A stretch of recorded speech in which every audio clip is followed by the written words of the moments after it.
All right, so we'll go ahead and get started.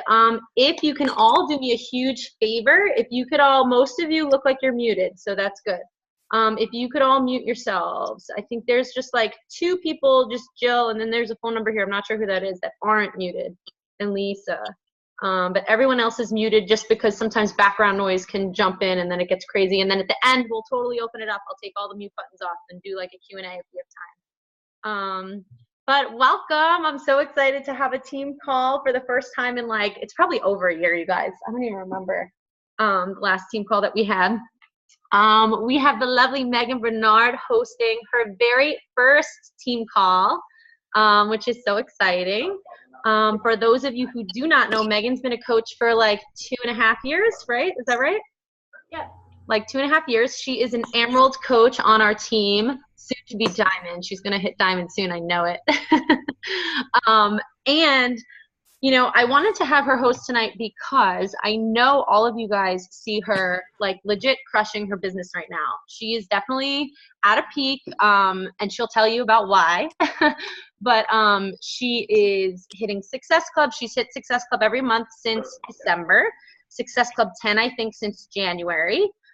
She's recruiting. She is changing lives, and just it's clicking for her right now. But I say all that because I think we have a lot of new coaches on our team. And Megan, I hope this is okay to share, but you don't see a lot of behind the scenes stuff that goes on. And for Megan, obviously I've been with her since the beginning because I'm her sponsor, but she's definitely had a ride in her business. And there was a time where she, I don't want to say struggled, but would message me and be like, Taryn, what am I doing wrong? Like this isn't clicking, or things have slowed down for me. Like she's been frustrated, just like all of you guys have been frustrated.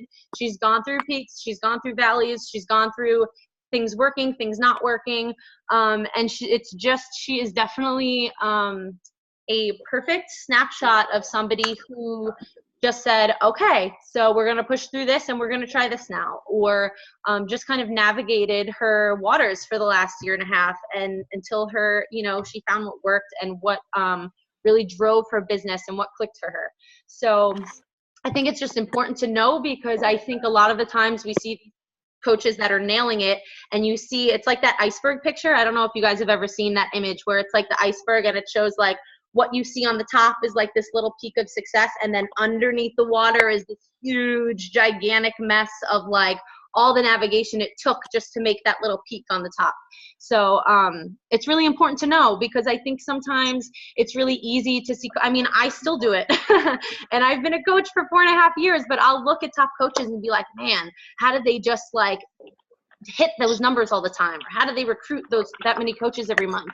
And it's important to know that every single coach, even Lindsay Matway, even Bonnie Engel, even all these big coaches, even your leaders, even the diamonds that are here, it takes work, and it takes, you know, going through valleys. And you guys don't see the valleys because you don't get attention when you're going through valleys. You know what I mean?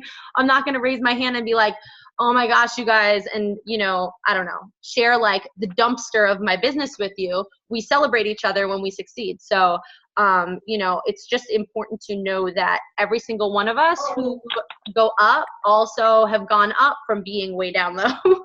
So I don't know. I hope that makes sense, but I just need to share that because I know how, I don't know, I know how people can look at you a certain way and think that you're just lucky, and it's so not luck. It's hard work and putting your head down and finding what works. So anyway, see, Megan, I told you I ramble too.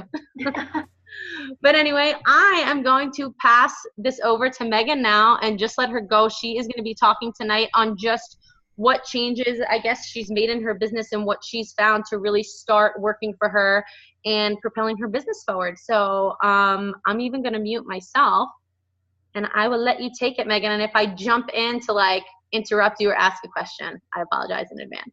Oh, you're fine. All right. And I'll apologize in advance. My video keeps going in and out, so if it goes out, I'll try to pay attention and start it back up again. So I'm really excited. Hold on, Megan. Hold on. There's 2 of you guys who are still not muted, and there's background noise, so mute yourself. I love you, but it's rude. Okay. Thanks. Go ahead, Megan. So I'm really excited to talk to you guys. I might tend to ramble a little bit, so don't mind me. I do have some notes, so you'll see me kind of looking over every now and then to make sure I'm getting everything for you. So Taryn already kind of introduced me, but I've been coaching for 2.5 years. Started in November of 2015, so it's been a while, and there were times where it was really rough, and I've made a bunch of different changes. I've been watching a lot of trainings. So the first thing that I started doing is Power Pockets.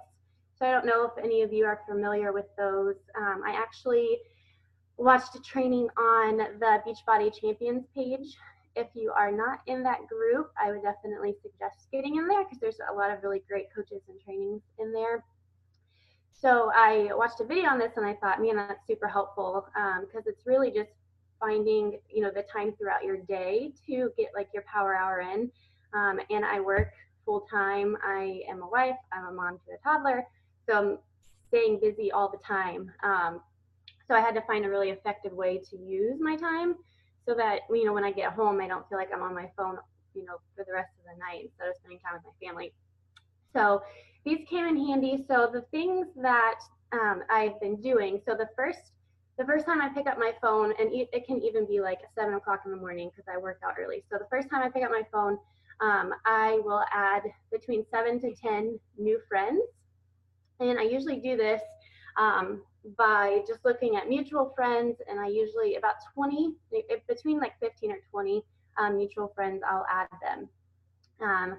Sometimes I'll even go to like my family members' Facebook pages and find even more mutual friends that maybe I didn't see before. So maybe going to a few people's Facebook and looking at the suggested friends is a good way to start as far as finding more friends. So that's the first thing. I pick up my phone for the first time in the morning. That's what I do.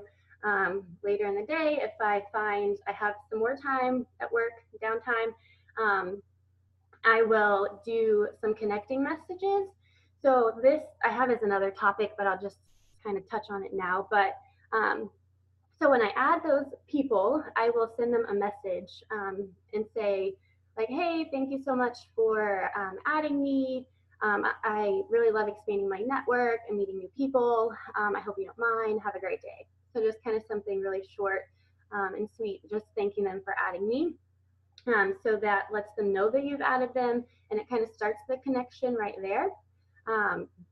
And then from there, what I will do, again, this is kind of going off into a different topic, but I'll cover it now.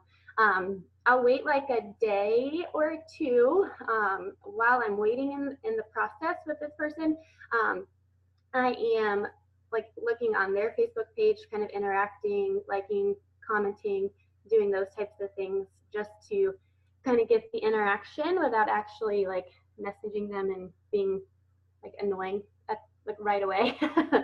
So I'll wait, a couple days, and then I'll message them about something that maybe I noticed. A lot of times it's kids or, just families or just maybe their job or something that I, can relate with off of their page. And I'll be like, hey, how are you? I noticed you have, a boy that's, looks, how old is he? And we'll kind of have a conversation that way. So just more kind of authentic way of connecting with them, not mentioning anything about fitness or being a health coach, Beachbody coach. So I do that and I keep track because it can be hard. So if you're not keeping track of things, I would definitely find a way that works. I literally just use, like, I'm old school. I like to write things down. So I just have a notebook of things that I write. So I'll write how many people I added, who I connected with that day, who I invited, and then my follow-up messages. And if I'm talking too fast, feel free to interrupt me. So I'll write all of those down in there just to keep track, because if you're talking to all these people and you're not tracking it, you're going to lose people along the way. You're not going to know who you've talked to. So really finding a good